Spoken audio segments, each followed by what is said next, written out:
నాకు ఈరోజు అవకాశం ఇచ్చిన అందరికీ కృతజ్ఞతలు. నాకు ఈరోజు చెప్పలేనంత ఆనందంగా ఉంది. ఎందుకంటే నేను కొత్తూరుకు వచ్చి 30 ఇయర్స్ అవుతుంది. ఎన్నో ఒడిదుడుకులు ఎదుర్కొన్నాను. ఒక పాట ఉంది, జగమంత కుటుంబం నాది ఏకాకి జీవితం అనే పాట ఉంది. సేమ్ నాది, ఆ లైఫ్ నాది. ఎంతమంది ఉన్నా ఎవరు ఏం చేయలేకపోయినరు. మా గురించి జనార్దన్ అన్నగారికి అంతా తెలుసు. ఏమున్నా అన్నగారికి వెళ్ళి అన్న నా పరిస్థితి ఇదంటే ప్రతిసారి నాకు సాయం చేస్తూ వచ్చారు. రేషన్ కార్డు కానీ పిల్లల విషయం కానీ ఏదైనా సరే. నా భర్తకి 60 ఏళ్ళు, నాకు 50 ఏళ్ళు, నా బాబుకి వచ్చి 15 ఏళ్ళు. ఇంకా సొంత ఇంట్లో ఉండలేనేమో, నా పిల్లలు ఏమవుతారేమో అన్న బాధలో ఉండేదాన్ని. చిన్న ట్యూషన్ చెప్పుకుంటూ జీవనం సాగిస్తూ ఉండే సమయంలో నాకు ఈ రేవంత్ రెడ్డి అన్న గారి ప్రభుత్వం వచ్చి నాకు తోడు నీడై నాకు ఒక ఇల్లునిచ్చి నీడనిచ్చింది. ఆ ఆనందాన్ని ఏ విధంగా వ్యక్తపరచాలో నాకు అర్థం కావట్లేదు. కానీ ఇప్పుడు నేను సొంత ఇంట్లో ఉంటూ ప్రశాంతమైన జీవితాన్ని జీవిస్తున్నాను. నా ఆనందం అయితే చాలా ఉంది. ఈ గవర్నమెంట్కి నేను ఎప్పుడు సదా రుణపడి ఉంటాను. ఎప్పుడు మీ వెంటే ఉంటా అన్న జనార్దన్ అన్న గారు, దేవేందర్ రెడ్డి అన్న గారు, ఇంకా ఏ విధంగా చెప్పాలో అర్థం కావట్లేదు. ఒక ఎండలో నుంచి ఒక చెట్టు నీడను ఎట్లా వెతుక్కుంటాము. ఇప్పుడు ఎండాకాలంలో ఒక దారిలో నడుస్తుంటాము, ఎండ బాగా కొడుతుంది, ఒక నీడైతే బాగుండు అని మనకు అనిపిస్తుంది. కానీ అలాంటి నీడని నాకు ఇచ్చారన్న మీకు సదా కృతజ్ఞతలు. రైతుకి సంవత్సరానికి 12,000 ఎకరాల చొప్పున ప్రభుత్వం రెగ్యులర్గా సీజన్ వైజ్గా ఇస్తూనే ఉన్నది. అదేవిధంగా ఇందిరమ్మ ఇండ్లు 5 లక్షల రూపాయలు ఒక లబ్ధిదారునికి 100% సబ్సిడీతో 1 రూపాయి కూడా మళ్ళీ రీపేమెంట్ చేయాల్సిన పని లేదు. అదొక పథకం నడుస్తున్నది. అదేవిధంగా మహాలక్ష్మి పథకం మహిళలకు రాష్ట్ర వ్యాప్తంగా ఎక్స్ప్రెస్ వరకు ఆర్డినరీ అన్ని ఫ్రీ బస్ సౌకర్యం ఉంది. ఆధార్ కార్డు చూపిస్తే ఫ్రీ బస్ సౌకర్యం అందరూ వినియోగించుకుని ఉంటారు. అది ఒకసారి తెలియజేస్తున్నాం.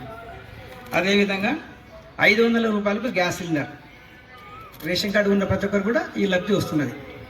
అదేవిధంగా సన్న రకం వడ్లు బీపీటీ వడ్లు పండిస్తే ఆ రైతులకు ప్రోత్సాహక రేటుతో పాటు మళ్ళీ ప్రోత్సాహకంగా ఎంకరేజ్మెంట్కు కింటాకు 500 రూపాయలు ఇవ్వడం జరుగుతుంది.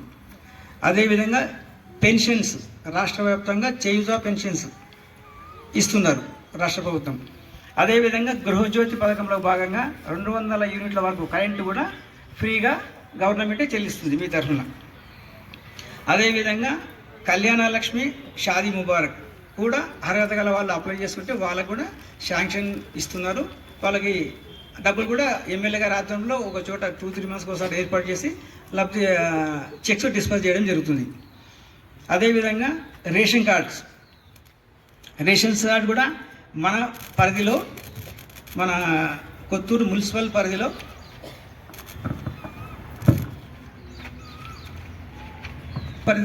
అమలవుతున్న ఇప్పుడు చెప్పిన పథకాలన్నిటిలో భాగంగా ఎన్ని వస్తున్నాయి మన ఊరికి అంటే 12 వార్డులో ఉన్న లబ్ధిదారులు అనుకోండి, ఇండ్ల యజమానులు అనుకోండి. రేషన్ కార్డ్స్ సుమారు 628 కుటుంబాలకు వస్తున్నాయి. అదేవిధంగా పెన్షన్స్ సుమారు 828 మంది పెన్షన్స్ వస్తున్నాయి. దీంట్లో అన్నీ ఉంటాయి. Old age, widow, single women, toddy tappers, weavers ఉంటాయి. అదేవిధంగా ఇందిరమ్మ ఇండ్లు 44 ఇండ్లు శాంక్షన్ కావడం జరిగింది మన మున్సిపల్ పరిధిలో. అదేవిధంగా కళ్యాణ లక్ష్మి, షాదీ ముబారక్ కూడా ఇప్పటిదాకా 34 మందికి శాంక్షన్ కావడం జరిగింది. కానీ నిరంతర ప్రక్రియ, ఈ పథకాలన్నీ కూడా ఎప్పటికీ ఉండే పథకాలే. అదేవిధంగా మహాలక్ష్మి గ్యాస్ సబ్సిడీలో 1704 మంది లబ్ధిదారులకు ఇవ్వడం జరిగింది. అదేవిధంగా రైతు భరోసా రైతులకు 396 మందికి ఇవ్వడం జరిగింది. అదేవిధంగా గృహజ్యోతి 1327 మంది లబ్ధిదారులకు ఇవ్వడం జరిగింది. బాబు నువ్వు కొట్టుకున్నాను, ఇంతకంటే నేనేం మాట్లాడలేదు. పైసలు మంచిగా పడ్డాయి. మేమేమి దానికి రిస్క్ తీసుకోలేదు. మాకేది జరిగినా అంత మంచిగా జరిగింది. మాకేమి ఇబ్బంది కలగలేదు. మాకు గృహజ్యోతి మళ్ళీ 500 గ్యాస్ సిలిండర్ వచ్చింది. మళ్ళీ మాకు ఇందిరమ్మ ఇల్లు కూడా ఇబ్బంది లేకుండా మంచిగా, పైసలు కూడా ఏ ఇబ్బంది లేకుండా మంచిగా పడ్డాయి. నాకు అక్కకు చాలా ధన్యవాదాలు. అది ఇక్కడ ఉన్న పెద్దవాళ్ళందరికీ చాలా థ్యాంక్స్ అండి. మేము పేదవాళ్ళం కానీ మాకంత ఇబ్బంది లేకుండా ఇక్కడ అందరూ పెద్దవాళ్ళందరూ మాకు సహకరించారు. అందరికీ ధన్యవాదాలు. స్కీమ్లు ఉన్నాయి, ఇందులో 10 స్కీమ్లు కాంగ్రెస్ గవర్నమెంట్ ఇంప్లిమెంట్ చేస్తుంది. అయితే మనం ఇక్కడ చేయాల్సింది ఏంటంటే అధికారులను సంప్రదించి మనము ఏ స్కీమ్కు ఎలిజిబుల్ అవుతాం, ఏ స్కీమ్ మనకు వర్తింపజేస్తాం. ఇప్పుడు సోషల్ మీడియాలో అక్కడిక్కడ మనం మాట్లాడాలంటే ఎవరిని ఏ విధంగా మనం బ్లేమ్ చేయొచ్చు. వాళ్ళేం పని చేస్తారు, వీళ్ళేం పని చేస్తారు, వాళ్ళు ఏం చేస్తారు, వీళ్ళేం చేస్తారు, వాళ్ళు ఉన్నప్పుడు వీళ్ళు ఎప్పుడైతే మనం 100 మాటలు మాట్లాడవచ్చు. కానీ ఏ గవర్నమెంట్ ఉన్నా ఏ అధికారులు ఉన్నా పబ్లిక్ సేవ చేయడానికనే ఉన్నాం. సో మన దాంట్లో మీకు ఏం అవసరం ఉంది, మీ ఎలిజిబిలిటీ బట్టి మీరు అప్లై చేసుకోవాలి. దానికి సంబంధించిన విషయం, ఫర్ ఎగ్జాంపుల్ ఇందిరమ్మ ఇల్లే ఉంది, ఇందిరమ్మ ఇల్లు అప్లై చేయాలంటే మీకు ఉండాల్సిన అర్హతలు ఏంటి, మీరు ఏ విధంగా అప్లై చేసుకోవాలనేటువంటిది ఆఫీసర్లను అడిగి తెలుసుకొని ఆ విధంగా అప్లై చేయాలి. తర్వాత మహాలక్ష్మి పథకం కానీ ఉచిత బస్ ప్రయాణం అయితే అందరం చేస్తున్నాం. తర్వాత 500కు గ్యాస్ సిలిండర్ కానీ సన్న బియ్యం ఏమి కానీ ఇవన్నీ మనకు వస్తున్నాయా లేవా, ఏ విధంగా రాకపోతే ఏ విధంగా అప్లై చేసుకోవాలి. కొత్తగానే మనం రాలేదు గాబాలు పడకుండా మనం ఏ విధంగా అప్లై చేసుకుంటే మనకి ఏ విధంగా వస్తుంది అనేటువంటిది మనం ముందు తెలుసుకొని అవి ఈ స్కీమ్లు అనేటువంటిది ఏ విధంగా మనం ముందుకెళ్ళాలని చెప్పడానికి ఈ మీటింగ్ పెట్టిరు. దీని ఉద్దేశం ఏంటంటే ఇన్ని స్కీమ్లు ఉన్నాయి, ఇన్ని స్కీమ్లలో మీరు ఎంతమంది దేనికి అర్హత ఉంది, ఏ విధంగా మీరు స్కీమ్లు పొందాలని చెప్పనికనే ఈ స్కీమ్లు పెట్టింది. ఇంతకుముందు టీఆర్ఎస్ గవర్నమెంట్ కావచ్చు, ఇప్పుడున్న కాంగ్రెస్ గవర్నమెంట్ కావచ్చు, రేపు వచ్చే గవర్నమెంట్ కావచ్చు, ఏ గవర్నమెంట్ ఉన్నా లీడర్ అనేటువంటి మీరు ఎన్నుకున్న లీడర్ కరెక్ట్ ఉండడంటే పనులన్నీ అయితేనే ఉంటాయి. ఏ లీడర్ కరెక్ట్ లేకపోతే ఏ పనులు కావు. నేను కొత్తలో ఎన్నో వార్డులను చూసిన, ఈ 6వ వార్డుల 7వ వార్డులో మనం ఎన్నో సమస్యలు ఉండి సమస్యలన్నీ నీట్ గా కంప్లీట్ అయిపోయి వస్తున్నాయంటే మనకున్న నాయకుడు 6th 7th వార్డు లబ్ధిదారుల కార్యక్రమానికి వచ్చేసినటువంటి అందరికీ ప్రత్యేక ధన్యవాదాలు. ఈరోజు మన కాంగ్రెస్ గవర్నమెంట్ ఈ ప్రవేశపెట్టినటువంటి పథకాలు చాలా మటుకు ఎంతో పబ్లిక్ మేలు జరుగుతున్నటువంటి విషయం మనకు అందరికి పబ్లిక్ చెప్తున్నారు. మనం గతంలో చేసినటువంటి కార్యక్రమాలు డబుల్ బెడ్రూమ్స్ కానీ వేరే చేసి ఉన్నాయని అవి మొత్తం పనికి రాకుండా అంత వేస్ట్ కింద దానికి ఇది చేసినట్టే చేసిండ్రు. ఇప్పుడు ప్రత్యేకంగా ఈ కాంగ్రెస్ గవర్నమెంట్ వచ్చిన తర్వాత ఇందిరమ్మ గృహాలు, కరెంటు, గ్యాస్ సిలిండర్స్ కానీ, ఉచిత బస్సు సౌకర్యం కానీ ఇలాంటి కార్యక్రమాలు ఎన్నో కార్యక్రమాలు పెట్టినారు. అవి చాలా మటుకు పబ్లిక్ 99% లబ్ధి పొందుతున్నది. వాళ్ళు చాలా సంతోషపడుతున్నారు. ఇటువంటి కార్యక్రమాలలో ఇంకే రాని వాళ్ళు ఎవరన్నా ఉంటే ప్రత్యేకంగా ఇప్పుడు అప్లికేషన్స్ పెట్టుకొని చూసుకున్నాలని చెప్పి కోరుకుంటూ కాంగ్రెస్ గవర్నమెంట్కు ప్రత్యేకంగా మా వార్డు తరపు నుంచి 6th 7th వార్డు తరపు నుంచి ప్రత్యేకంగా ధన్యవాదాలు తెలియజేస్తూ 2/4/2026 ప్రజాపాలనలో ప్రజల భాగస్వామ్యం పెంపు, ప్రభుత్వ పథకాలపై చర్చ, లబ్ధిదారుల అభిప్రాయాల సేకరణ, వార్డు సభ్యు అభివృద్ధి, అవసరాల గుర్తింపు, గ్రామ సమస్యల గుర్తింపు మరియు పరిష్కారాలపై చర్చ, పథకాల అమల్లో పారదర్శకత పెంపు, రైతు భరోసా పథకం, ఇందిరమ్మ ఇండ్లు, మహిళలకు ఉచిత బస్ ప్రయాణం, 500కే గ్యాస్ సిలిండర్ వేయించినాము. మార్కెట్ కూడా కట్టిస్తాము త్వరలోనే. ఇల్లు కూడా ఇప్పించినాము, పెన్షన్లు చేసినాము. ఇంకా రాని వాళ్ళు ఎవరైనా ఉంటే అప్లికేషన్ పెట్టుకోండి. ఈరోజు ప్రజా పాలన ప్రణాళికల్లో భాగంగా 99 రోజులు, అందులో భాగంగానే ఈరోజు ప్రజల వద్ద పాలన తీసుకొస్తున్న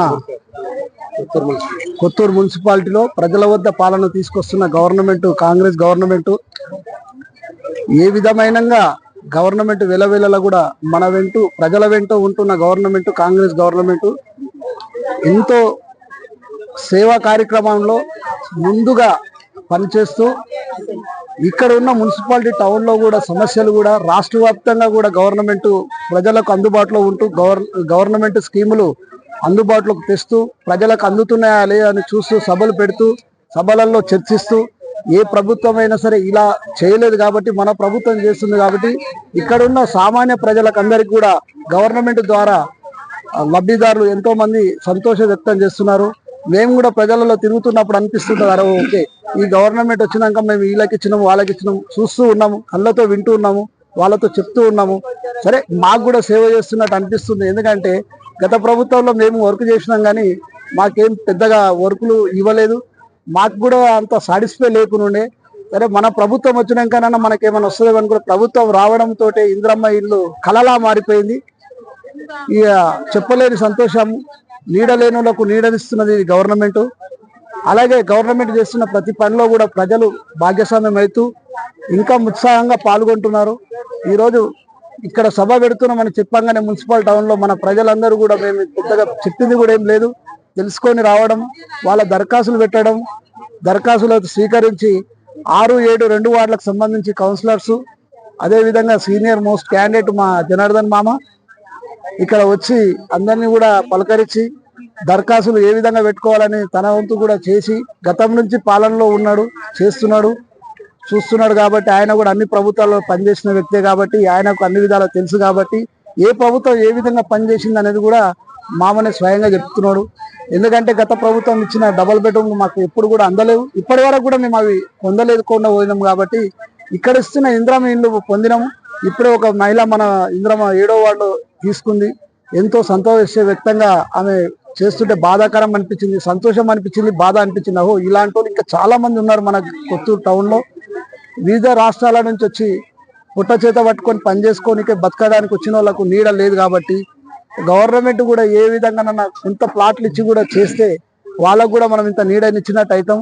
అదేవిధంగా మా ఎమ్మెల్యే గారు చురుకుగా పనిచేసి అత్యధికంగా డబల్ బెడ్రూమ్లు ఇందిరమ్మ ఇల్లు మనకు అత్యధికంగా మన కాన్స్టిట్యున్సీకి తేవడం, అందులో మున్సిపాలిటీకి ముఖద్వారం కాబట్టి మున్సిపాలిటీకి బాగా అభివృద్ధి పనులలో చాలా ముందుకు వచ్చి ఆయన సొంత ఆలోచనతోటి ఈ మున్సిపాలిటీని బాగా డెవలప్ చేసి ప్రజలలో చైతన్యం తీసుకొచ్చి ఎమ్మెల్యే గారికి కూడా మా తరఫున మా కొత్తూరు మున్సిపాలిటీ తరఫున కృతజ్ఞతలు తెలుపుతూ ఆయన చేయని పనులు లేవు మన దగ్గర కొత్తూరులో. ఎక్కడ పోయినా కూడా ఆయన చేసిన పనులు కనబడతాయి. ఆయన చేసింది గవర్నమెంట్ హాస్పిటల్ అనగానే ఇమ్మీడియట్లీ షిఫ్ట్ చేసిండు. దానికి మేము స్థలం ఇవ్వలేకపోతున్నాం కాబట్టి మాకే బాధాకరం అనిపిస్తుంది. కొత్తూరులో కూడా ఒక హాస్పిటల్ కూడా రావడం మాకు ఎంతో సంతోషం. గతంలో కట్టిరు, ఎక్కడో మనకు అందుబాటులో లేకుండా కట్టిరు. మన ప్రభుత్వం వచ్చినాక మన ఎమ్మెల్యే వచ్చినాక దాన్ని తీసుకొచ్చింది కానీ మాకు బిల్డింగ్ ఇవ్వలేకపోయినాం. సంతోషం బాధాకరంగా అనిపిస్తుంది. త్వరలోనే దాన్ని కూడా అందరం కూర్చొని మా అధ్యక్షులు మేము కౌన్సిలర్లం అందరం కూర్చొని మాట్లాడి దానికి కూడా ఒక విధంగా దాని కొత్తూరు ప్రజలకు గవర్నమెంట్ హాస్పిటల్ ఉపయోగపడేటట్టు చేయాలని మా కొత్తూరు టౌన్ నుంచి మేమంతా కోరుకుంటున్నాం. దీనికి అవకాశంగా భాగంగానే ఈరోజు దరఖాస్తుల స్వీకరణ తీసుకొని ఎన్ని ప్రభుత్వాలు వచ్చినా కాంగ్రెస్ ప్రభుత్వంలో ఇచ్చిన పథకాలు మాత్రం ఎప్పటికీ కనబడుతున్నాయి. గత ప్రభుత్వంలో ఇచ్చినప్పుడు కూడా రాజశేఖర్ రెడ్డి ఇచ్చినప్పుడు ఎంతో మందికి గుండె ఆపరేషన్లు కానీ, ఎంతో మందికి పేదలకు ఉపాధి పనులు కానీ, రైతులకు రుణమాఫీ కానీ, పెన్షన్లు కానీ అలాంటివి ఎన్నో చేసిరు. కాబట్టి అదే విధంగా రేవంత్ రెడ్డి గారి ప్రభుత్వం కూడా అదే విధంగా తెలంగాణ రాష్ట్రంలో కొనసాగుతుంది. కాబట్టి ఖచ్చితంగా కాంగ్రెస్ ప్రభుత్వం రాబోయే కాలంలో తిరుగులేని విజయం సాధిస్తుందని మేము కూడా భావిస్తూ ఎమ్మెల్యే గారు కూడా ఖచ్చితంగా ప్రతి ఒక్క పనిలో చురుకుగా కృతజ్ఞతలు తెలుపుతూ మాకు ఇచ్చిన ఈ అవకాశానికి కొత్తూరు మున్సిపాలిటీ తరఫున మేమందరికీ నమస్కారాలు తెలియజేస్తూ, దాంట్లో ఉన్న మున్సిపాలిటీలో ఉన్నది ఏంటంటే కూరగాయల మార్కెట్ గత ప్రభుత్వం స్టార్ట్ చేసింది. దానికి బిల్లులు సరిగ్గా ఇవ్వలేకపోవడం వల్ల బిల్లులు అద్దలేదు కాంట్రాక్టర్. కాబట్టి ఆ బిల్లుల కోసం మా ఎమ్మెల్యే గారు రీకన్స్ట్రక్షన్ కు మళ్ళీ దాని టెండర్ ప్లాన్ చేస్తున్నారు. కాబట్టి దానికి కొంత సమయం పడుతుంది. అది ఎందుకంటే అప్పట్లో ఉన్న గవర్నమెంట్ ఏ విధంగా చేసిందో ఇప్పటికి ఎవరికి తెలియదు. కాబట్టి ఆ గవర్నమెంట్ చేసిన పనులు మనం చేయాలన్నప్పుడు దానికి ఉన్న కాంట్రాక్టర్కి ఏదైతే నిధులు ఉన్నాయో ఆ నిధులు ఇవ్వలేదు. కాబట్టి వాళ్ళు అక్కడికే ఆపిరు. కాబట్టి దాన్ని పునరుద్ధరణ చేయాలని మొన్ననే మేము అందరం కలిసి కూర్చొని మాట్లాడి ఎమ్మెల్యే గారికి కూడా ఆ విధంగా తెలియజేసినాము. ఖచ్చితంగా అది మార్కెట్ కట్టడం ఖచ్చితంగా జరుగుతుంది. కొంత సమయం పడుతుంది కాబట్టి పూర్తి చేస్తాం. గవర్నమెంట్ హాస్పిటల్ కొత్తూరు మండలానికి సంబంధించినంత వరకు హాస్పిటల్ ఆల్రెడీ షిఫ్ట్ అయిందని చెప్తున్నాను. మనము కొత్తూరులో ఉన్న సర్వీస్ ఏంటంటే హాస్పిటల్కి ఒక ప్లేస్ కావాలి, దానికి ఒక బిల్డింగ్ కావాలి. బిల్డింగ్ కావాలంటే మనం ఏం చేయాలి, దానికి సహకరించాలి. ఇప్పుడు ఇక్కడ లక్షలతో కూడుకున్న దీన్ని కొని ఇవ్వాలంటే గవర్నమెంట్ వల్ల కాదు. దానికి ఏంటంటే దానికి ఒక ప్రణాళిక ఉంది. దానికి గవర్నమెంట్ పద్ధతి ప్రకారం దాన్ని ఏ విధంగా చేయాలో ఎమ్మెల్యే గారు ఉన్నారు, ఇక్కడ ఉన్న స్థానికులు పెద్ద మనుషులు ఉన్నారు, కూర్చొని ఖచ్చితంగా గవర్నమెంట్ హాస్పిటల్ నీకు ఒక 1 year 6 నెలలు 1 year లోపల కొత్తూరు కొత్తూరు టౌన్ లో గవర్నమెంట్ హాస్పిటల్ ఖచ్చితంగా ట్రీట్మెంట్ చేస్తుంది. గర్భిణీ స్త్రీల వరకు దానికోసం ఏమైనా క్యాబ్ ఆల్రెడీ 4 అంబులెన్స్లు మన ఎమ్మెల్యే గారు స్వయంగా పెట్టిరు. ఆయన సొంత డబ్బులతోటి కాన్సెక్స్ మొత్తంలో 6 మండలాలకు కలిపి 4 అంబులెన్స్లు 6 అంబులెన్స్లు ఇచ్చారు. ఆయన అంబులెన్స్లు ఆల్రెడీ ఉపయోగించుకుంటున్నారు. కొంత వేరే పనిలో పోయినప్పుడు కొంత మనకు ఫస్ట్ నుంచి ఉన్న ఇబ్బంది, ఇది కొత్తగా వచ్చింది ఏం కాదు. అంటే సోమవారం వచ్చిందానే గర్భిణీ స్త్రీలకు ట్రీట్మెంట్ అవుతుంది. అక్కడ వాళ్ళకి తీసుకుంది, బస్సులు ఆగడం లేదు, బస్సులలో ఎక్కితేనేమో గర్భిణీ స్త్రీలు ఎక్కలేరు. దానికోసం మీరు ఏమైనా బాగుంటుంది. మా ప్రభుత్వం వచ్చినాక వాళ్ళందరినీ కూడా జాగ్రత్త కాపాడాలనే మా కోరిక, మా ప్రభుత్వం కోరిక, మా ఎమ్మెల్యే గారి కోరిక. గత ప్రభుత్వంలో ఉన్నప్పుడు లేని ప్రశ్నలు మీరు మాకు ఇప్పుడు వేస్తే మేమేం చెప్తాం? 10 సంవత్సరాల నుంచి మీరేం చేసిరు? మరి మీరేం చేసిరు? మాకు ఇప్పుడు వచ్చిరు కాబట్టి మా ప్రభుత్వం ఏం చేయాలనేది ఆర్డర్ 1 year 6 నెలల్లో క్లోజ్ చేస్తాం. అది ప్రజాపాలన ప్రగతి ప్రణాళిక సభకు ఆహ్వానం. 2 తారీఖు ఏప్రిల్ 2026 రోజు ఈ మా వార్డులో 6th వార్డులో ఇంద్రమ్మ ఇండ్లు చాలా మంది 6th 7th వార్డులు రైతు భరోసా పథకము, ఇంద్రమ్మ ఇండ్లు, మహాలక్ష్మి పథకము, మహిళలకు ఉచిత బస్సు ప్రయాణము, 500కు గ్యాస్ సిలిండర్, సన్న వడ్ల కొనుగోలు బోనస్, చేయుత పింఛన్లు, గృహజ్యోతి 200 యూనిట్ల వరకు ఉచిత విద్యుత్, కళ్యాణ లక్ష్మి షాదీ ముబారక్, రేషన్ కార్డులు మొదలగు పథకాలు మా వార్డులో ఎవరెవరికి రాలేవో మళ్ళీ కొత్తగా అందరూ మళ్ళీ అప్లికేషన్ పెట్టుకోవడం జరుగుతుంది. మరియు మన గౌరవ ముఖ్యమంత్రి గారి ఆదేశాల మేరకు ఫిబ్రవరి 7న గౌరవ ఉప ముఖ్యమంత్రి గారు అధ్యక్షత 99 రోజుల కార్యాచరణ మంత్రివర్గ ఉపసంఘ సమీక్ష. ఈ సమావేశంలో 99 రోజుల కార్యాచరణ యొక్క వివిధ విధానాలు వరంగా చర్చించి తదుపరి కార్యాచరణపై సూచనలు ఇవ్వడం జరిగింది. ఈ 99 రోజుల కార్యాచరణ ప్రణాళిక మార్చి 6న ప్రారంభమై జూన్ 12 వరకు కొనసాగుతుంది. జూన్ 2న రాష్ట్ర అవతరణ దినోత్సవం ఘనంగా జరుపుకుంటాము. ఈ స్థాయిలో కార్యక్రమము అందరము జరుపుకుందాము. ఇక్కడ ఇంకా ఇండ్లు రాని వాళ్ళు గాని మళ్ళా కొత్తగా అప్లికేషన్ పెట్టుకోవడం జరుగుతుంది. ఈ మధ్యలో ఎవరన్నా భర్తని కోల్పోయి వికలాంగులు కానీ ఎవరికన్నా ఇంతకు ముందు పెట్టుకున్న వాళ్లకు పింఛన్లు కానీ రాని వాళ్ళకి మళ్ళా అర్హత ఉన్న వాళ్ళు అప్లికేషన్ పెట్టుకొని మరి బేస్మెంట్ వరకు ఇల్లు జరిగి ఆగిపోయి ఎవరికన్నా ఇంద్రమ్మ ఇల్లు మేము పెట్టుకోలేము అనుకొని ఉన్న వాళ్ళు కూటంగా వాళ్ళు అక్కడ బేస్మెంట్ నుంచి మిగతాది కూటంగా మన ప్రభుత్వము అవకాశం ఇస్తుంది. వాళ్ళు కూడా పెట్టుకోవచ్చు. ఈ అవకాశం ఇచ్చినందుకు తెలంగాణ ప్రభుత్వానికి మా వార్డు తరపున ఎంతో ధన్యవాదాలు తెలియజేస్తున్నాను.